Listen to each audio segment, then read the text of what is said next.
हमें अपनी खुद की हुई मेहनत से कमाए गए धन से ही सच्चा आनंद मिलता है, न कि दान में मिले धन से।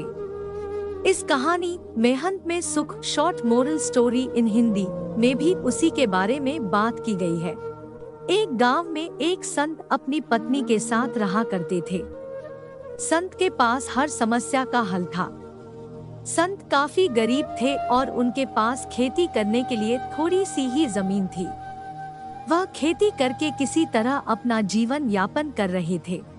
गांव के लोग उनकी मदद करने के लिए उन्हें कुछ न कुछ दान दिया करते थे, लेकिन हर बार वह सामान उन्हें वापस कर देते थे और दान लिए बिना ही उन्हें धर्म का ज्ञान देते थे।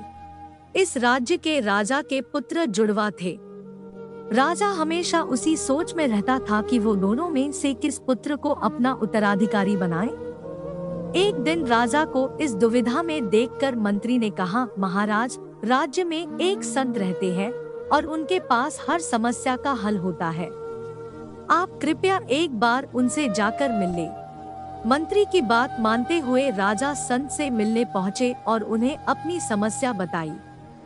राजा की बात सुनकर संत ने राजा से कहा कि महाराज, उत्तराधिकारी चुनना बेहद ही सरल है। राजा ने कहा, वह कैसे? संत ने कहा कि आप अपने उस पुत्र के ऊपर इस राज्य की जिम्मेदारी सौंपे जो मेहनती हो और राज्य की भलाई को सबसे पहले चुने। संत की बात सुनकर राजा की दुविधा दूर हो गई। राजमहल जाकर राजा ने मंत्री से कहा कि संत के घर पर सोने और चांदी के सिक्के और अन्य तरह की वस्तुएं भेजी जाए। मंत्री ने सोने चांदी के सिक्के और कई तरह की वस्तुएं भिजवा दी। इतना सारा सामान देखकर जब संत ने मंत्री से पूछा कि ये सब क्या है, तो मंत्री ने जवाब दिया कि ये सामान राजा ने भिजवाया है। संत ने सारा सामान वापस राजा के पास भेज दिया और अगले दिन राजमहल जाकर राजा से कहा कि मैं मेहनत करके धन कमाने में विश्वास रखता हूँ और आपके द्वारा दिया गया ये दान मुझे स्वीकार नहीं है।